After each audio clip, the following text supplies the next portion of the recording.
Hello everyone, આજે આપણે બનાવશું બેસન અને સૂજીના પકોડા.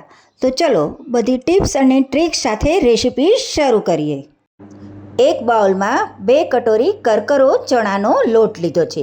જી હા, તમારે કરકરો ચણાનો લોટ લેવાનો છે તો તમારા પકોડા સરસ બનશે.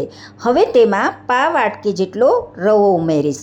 રવો ઉમેરવાથી તમારા પકોડા ક્રિસ્પી બનશે.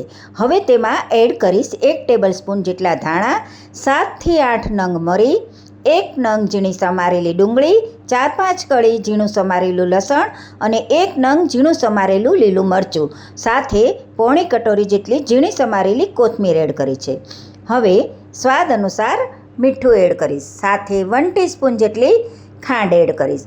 1/2 ટીસ્પૂન જેટલી હળદર એડ કરીશ અને 1 ટીસ્પૂન જેટલું લાલ મરચું પાવડર એડ કરીશ.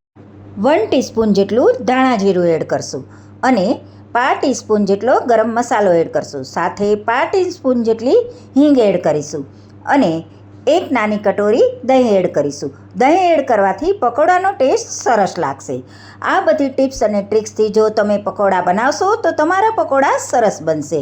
હવે થોડું થોડું પાણી એડ કરી હું તેનું એક બેટર તૈયાર કરીશ. બેટર તમારે એક જ ડાયરેક્શનમાં હલાવવાનું છે તો પકોડાનો ટેસ્ટ વધારે સરસ આવશે અને પકોડા ફ્લફી બનશે.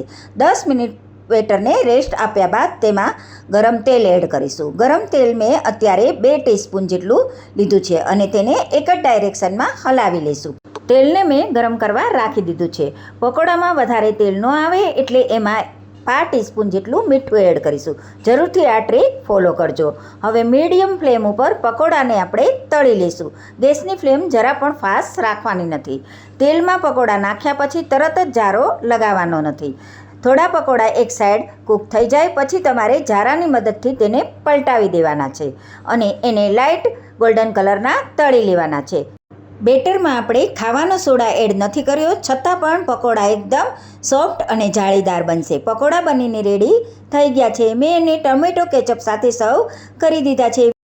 વિડીયો પસંદ આવે તો લાઇક, શેર અને ફોલો કરવાનું તો જરા પણ ન ભૂલશો. હવે મળીશ મસ્ત મજાની ટિપ્સ અને ટ્રિક્સ સાથે. Bye bye.